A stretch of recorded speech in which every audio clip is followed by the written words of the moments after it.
guys, and welcome back to another episode of Off the Shelf. I'm your host, Antonio HD, and this week, what we found off the shelf was...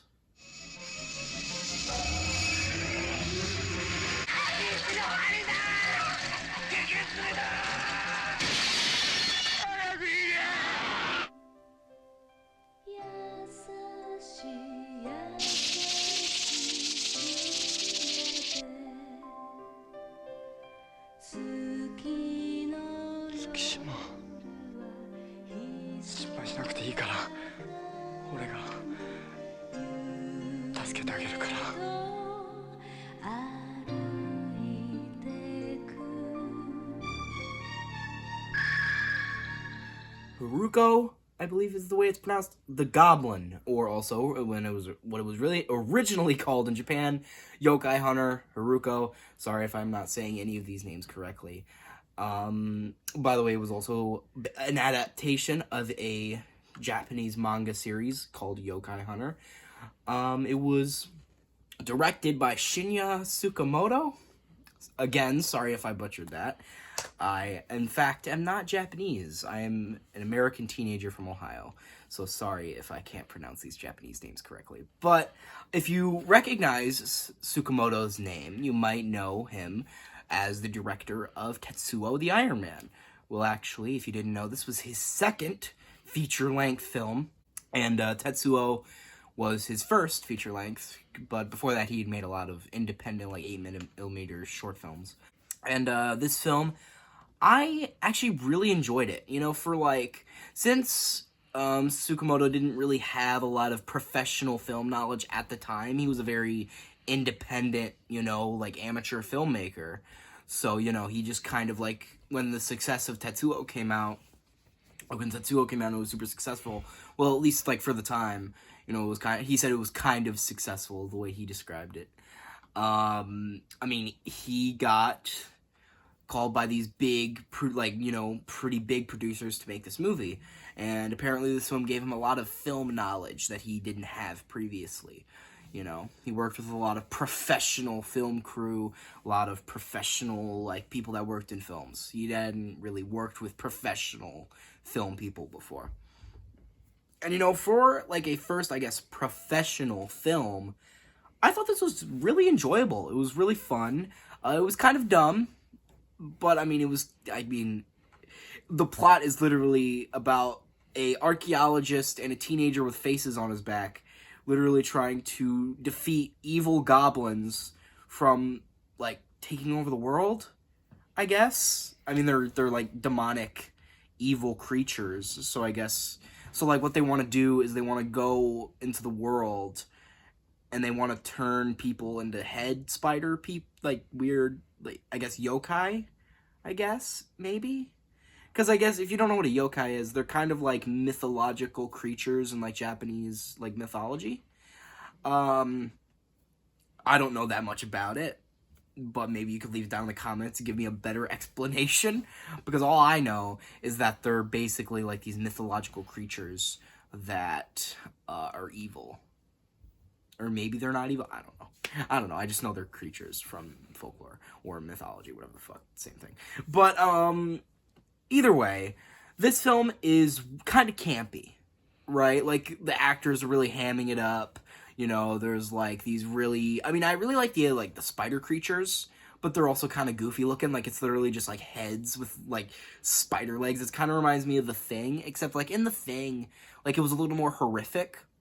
And this one is just kind of goofy, because, like, they literally just, like, gave the actors that play these characters, like, hats, pretty much. They gave them, like, these hats that just had, like, little spider legs on them, and it looked kind of funny. But obviously, basically the plot of the movie is that this archaeologist and a teenager who's, like, a guardian, who's, like, his grandfather was a vanquisher of goblins, I guess. And, his father unintentionally unlocked a cave that had goblins in it. And then the goblin went up to a school that was actually above this ancient goblin burial mound. That's like the descriptor from the movie. And then he starts killing people. of course, it's an evil, demonic creature, I guess. So he starts killing people and turning them into spiders, cutting their heads off, turn them into weird spider creatures.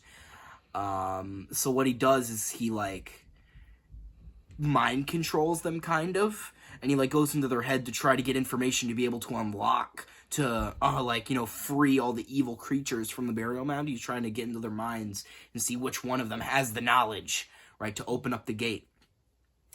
So when they don't have the information, he's like, you know what, you're worthless. Why don't you just kill yourself? Is literally what he just does. He's like, you know what? You're useless. You should kill yourself now. And then they cut their head off with whatever weapon they have in their hand. Which is kind of funny, right? Like, this ancient, like, creature. It doesn't kill him itself. It's like, you know what? You're worthless. And your life means nothing. Your life is nothing. I don't know. It's just funny.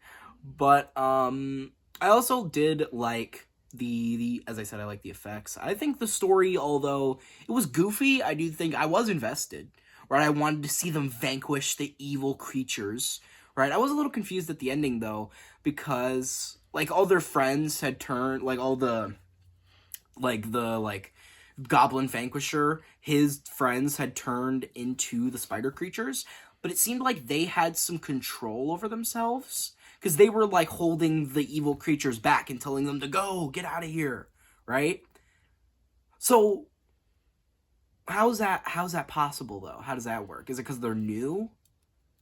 You know? I don't know, it's just weird, because the girl, there was a girl, too, that was, like, the main Goblin Vanquisher. He was, like, in love with her, but he never really got to confess her feelings before she turned into a weird headless spider creature. But, she didn't seem to really have a lot of control over herself, or maybe she just didn't care. I don't know. The movie was just really weird.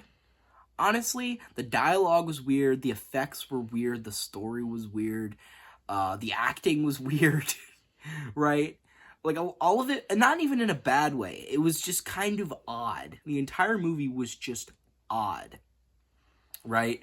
Like, at the end of the movie, obviously they vanquish the goblins and they seal off, like, a stone wall, and, they get pushed back and they're vanquished, pretty much. So basically, they vanquish the evil demon creature things. But then, our heroes, they go up and they go back, like, to the surface, and then there's, like, this weird, like, beam of light that kind of looks like water, kind of, like, coming out of a pond, and then they follow it, and then it's the head of the girl, like, it's like, she's like a weird worm thing, and then she flies into the sky. Don't make that hand gesture. And then she flies into the sky. And then she flies into the sky. You didn't see that. She flies into the sky, and then, guess what?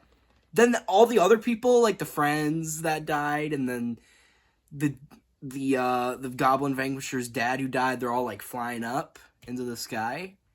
And it's like,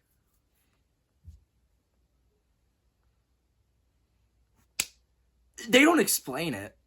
Like, they don't, I mean, I guess there is not really much to explain, but it's just really weird, right? And then the movie ends with, the archaeologist just walking down a road.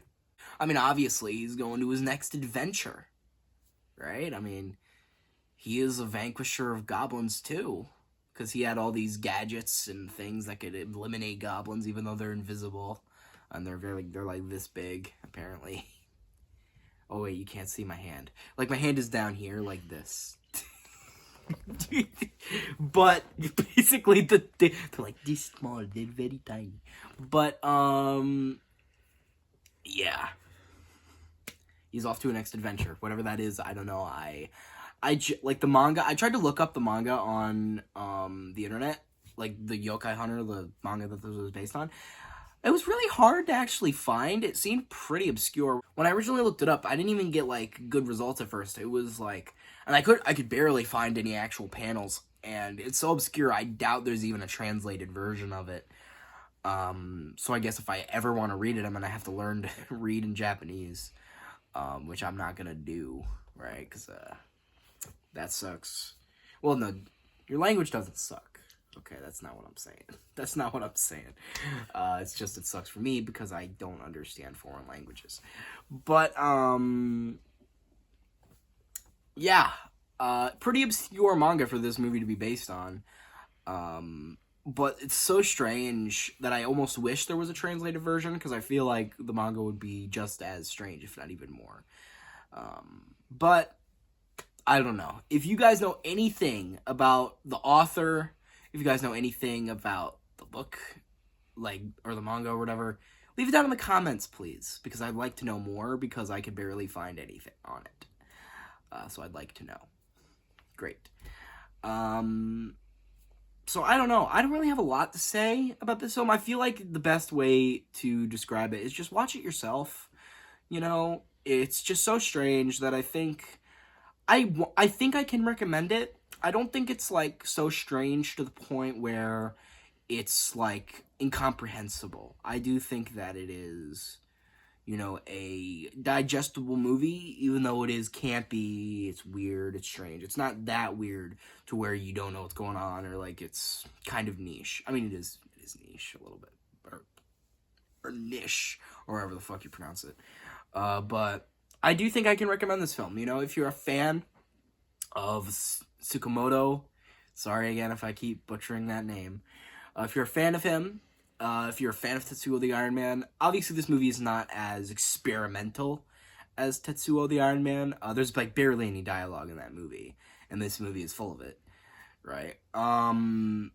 But if you are a fan of this director and his other work, and you haven't seen this, I think I'd recommend it. Obviously, if you're a fan of the manga, it's pretty obscure, but if you are, you should watch this movie if you haven't already. And also, please tell me what the fuck happens in this manga, because I want to know. Leave it down in the comments. And, yeah, I think with that being said, I think I'd rate this film. I don't think I'm being too generous. I think I rate this film a 7.5 out of 10. All my reviews are 7.5s, and you guys are going to like it. It's rare, but it's not rare, actually. It's like every other review. Every review is a 7.5 these days. It used to be every review is a 7. Now every review is a 7.5, and you're going to deal with it out of 10. But, but with that being said, yeah. I think I've said what I need to say. I think I've said my piece. So, guys, hope you liked this video. Share your friends, subscribe to notifications on, blah, blah, blah, if you liked it. And I've been Time HD, off to hunt some yokai. I looked up the author of the manga, right? And apparently he's still alive, and apparently he still makes, I mean, like, the website that I went on said he's still active. How true that is, I am not sure. But, I saw one of the covers of one of his books had, like, this weird naked goat man playing a flute, or, like, a horn or something, and then there was just, like, this little lady in, like a little babushka. She had, like, this little hood on, with, like, a dress, like a polka dot dress, and it was, like, it was just weird. I don't know. Can somebody explain to me what that is? A naked goat man playing a horn or a flute or whatever, sitting on a box with a little lady in a polka dot dress. Explain to me what